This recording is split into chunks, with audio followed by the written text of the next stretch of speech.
یعنی رمضان المبارک کی عظمت اور رمضان المبارک کی فضیلت۔ آپ نے خطبے کو ان الفاظ سے شروع کیا، یا ایھا الناس قد اظلکم شہر عظیم شہر مبارک، کہ تم پر ایک ایسا مہینہ سایہ فگن ہونا چاہتا ہے جو شہر مبارک، بڑا مبارک مہینہ ہے، شہر عظیم، اور بڑا عظیم مہینہ ہے۔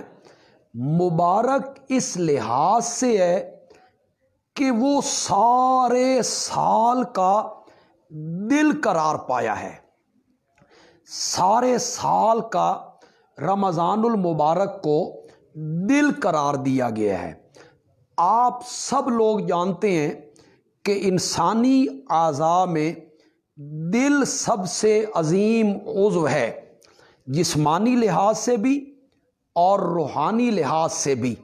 جسمانی لحاظ سے بعید طور کہ آپ کا ہاتھ کٹ جائے، پاؤں کٹ جائیں، زبان کٹ جائے، آنکھیں پھوٹ جائیں، کان کٹ جائیں تو بندہ زندہ رہتا ہے، لیکن اگر دل سینے میں دھڑکنا بند کر دے تو پھر بندہ زندہ نہیں رہ سکتا ہے۔ دل عظیم عضو ہے۔ میرے آقا حضرت محمد الرسول اللہ صلی اللہ علیہ وسلم نے فرمایا کہ انسان کے جسم میں گوشت کا ایک لوتھڑا ہے، اگر وہ صحیح ہو جائے تو سارا جسم صحیح ہو جائے گا، اور اگر وہ فاسد ہو جائے تو سارا جسم فساد زدہ ہو جائے گا۔ صحابہ نے پوچھا، یا رسول اللہ، وہ کون سا لوتھڑا ہے اتنا عظیم کہ وہ فاسد ہو جائے تو پورا جسم فساد زدہ ہو جائے، اور وہ صحیح ہو جائے تو پورا جسم صحیح ہو جائے؟ آپ نے فرمایا، سنو، وہ دل ہے۔ دل اتنا عظیم عضو ہے کہ اگر آپ کے باقی اعضاء نیکی نہیں کر رہے ہیں، آپ کا ہاتھ، آپ کے پاؤں، آپ کی زبان، آپ کی آنکھیں، آپ کے کان وہ نیکی کا کام نہیں کر رہے ہیں، اور یہ دل صرف نیت کر لیتا ہے تو اس نیت کا بھی بندے کو ثواب مل جاتا ہے۔ دل اگر نیت نہ کرے تو پھر ہاتھوں کا عمل، پاؤں کا عمل، آنکھوں کا عمل، زبان کا عمل کسی کام نہیں آتا۔ دل صرف نیت کر لیتا ہے تو اللہ تعالی ہاتھ کا عمل نہ بھی ہو، پاؤں کا عمل نہ بھی ہو، اللہ پھر بھی اعمال نامے میں نیکیاں لکھ دیتے ہیں۔ حدیث میں آتا ہے کہ قیامت کے دن ایک شخص آئے گا اور اللہ تعالیٰ اس سے فرمائیں گے کہ تو نے مسجد تعمیر کی تھی، تو نے زکوٰۃ دی تھی، تو نے قربانی کی تھی، تو نے یہ عمل کیا تھا۔ تو وہ بندہ حیران ہو جائے گا کہ یہ عمل تو میں نے ساری زندگی میں کیے نہیں ہیں۔ تو اللہ تعالیٰ فرمائیں گے، تو غور کر، تو تنہائی میں بیٹھ کے سوچا کرتا تھا کہ اگر میرے پاس پیسے ہوتے تو میں بھی مسجد بناتا، میرے پاس رقم ہوتی تو میں بھی زکوٰۃ دیتا، میرے پاس دولت ہوتی تو میں بھی قربانی کرتا۔ تو نے وہ کام کیے نہیں ہیں، صرف تیرے دل نے نیت کی ہے، اور ہم نے وہ مسجد بنانے کا اور قربانی دینے کا اور زکوٰۃ ادا کرنے کا ثواب تیرے ذمے لکھ دیا ہے۔ دل عظیم عضو ہے، یہ نیت بھی کر لے تو اللہ تعالیٰ اعمال نامے میں نیکیاں لکھ دیتے ہیں۔ اسی طرح رمضان کا جو مہینہ ہے یہ سارے سال کا دل قرار دیا گیا ہے، بعید طور کہ اس میں آپ نفل ادا کریں تو اللہ فرض کا ثواب دے دیتا ہے، اور آپ ایک فرض کی ادائیگی کریں تو اللہ آپ کے اعمال نامے میں 70 فرائض کا ثواب اللہ تعالیٰ جمع کر دیتے ہیں۔ تو رمضان المبارک جو ہے اسے میرے آقا نے اپنے خطبے میں شہر مبارک کہا ہے۔ اس لیے کہ یہ سارے سال کا دل ہے، اور مبارک اس معنی میں بھی ہے کہ حدیث میں آتا ہے، میرے آقا نے فرمایا کہ اگر میری امت کو رمضان المبارک میں برسنے والی رحمتیں اور رمضان المبارک میں برسنے والی مہربانیاں اور اللہ کا فضل اور اللہ کا کرم اور کس طرح بندہ کا دامن نیکیوں سے بھرا جاتا ہے، اگر انہیں کما حقہ پتہ چل جائے تو پھر میری امتی یہ تمنا کرنے لگ جائیں کہ یا اللہ سارا سال ہی رمضان بنا دے۔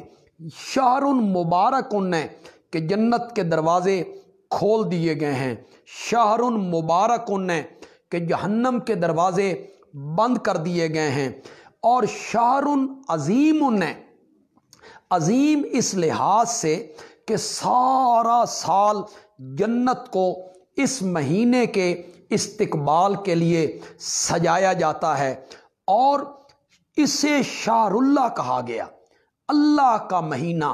تو میرے آقا نے شروع میں فرمایا کہ تم پر ایک مہینہ آ رہا ہے جو مہینہ مبارک بھی ہے اور جو مہینہ عظیم بھی ہے۔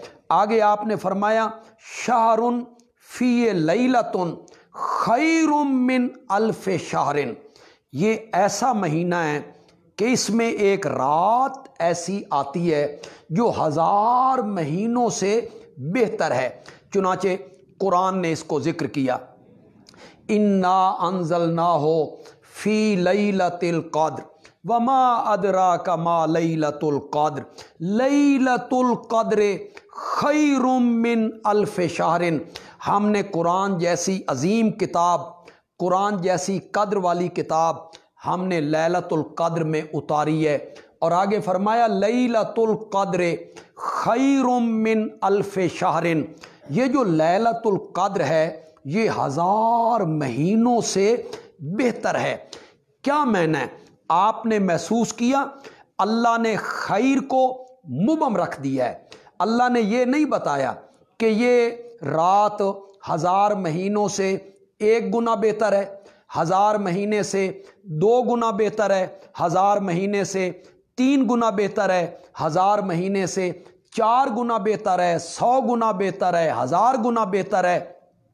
اللہ نے اسے مبہم رکھ دیا ہے۔ اللہ نے فرمایا 1000 مہینوں سے بہتر ہے۔ کتنی بہتر ہے یہ میں جانتا ہوں، لیلۃ القدر خیر من الف شہر۔ اس کا مفہوم میں آپ کو بڑے آسان طریقے سے سمجھا دیتا ہوں۔ کوئی زمانہ تھا جب یہ گاڑیاں نہیں تھیں، بسیں نہیں تھیں، جہاز نہیں تھے، لوگ سفر کرتے تھے اونٹوں پر، لوگ سفر کرتے تھے گھوڑے پر۔ چنانچہ 100 میل کا اگر سفر کرنا ہے اس میں کئی دن لگ جایا کرتے تھے، 200 میل 300 میل کا سفر کرنا ہوتا تھا تو کئی دن اس میں صرف ہو جاتے تھے۔ پھر اس کے بعد ریل گاڑی ایجاد ہو گئی۔ جب شروع میں ریل گاڑی ایجاد ہوئی تو یہ 40-50 میل فی گھنٹے کے حساب سے سفر کرتی تھی۔ پھر یہ 100 میل کا جو سفر تھا یہ 2 گھنٹے میں طے ہونے لگ گیا۔ اس کے بعد تیز رفتار کاریں آ گئیں، بسیں آ گئیں، پھر جہاز آ گئے، اور جب جہاز آئے تو سعودی عرب کا سفر جو ہے وہ پاکستان سے صرف 3.5 گھنٹے 4 گھنٹے میں طے ہونے لگا۔ جب لوگ گھوڑوں پہ سفر کرتے تھے، اونٹوں پہ سفر کرتے تھے تو یہاں سے بیت اللہ تک انہیں کئی مہینے لگ جایا کرتے تھے۔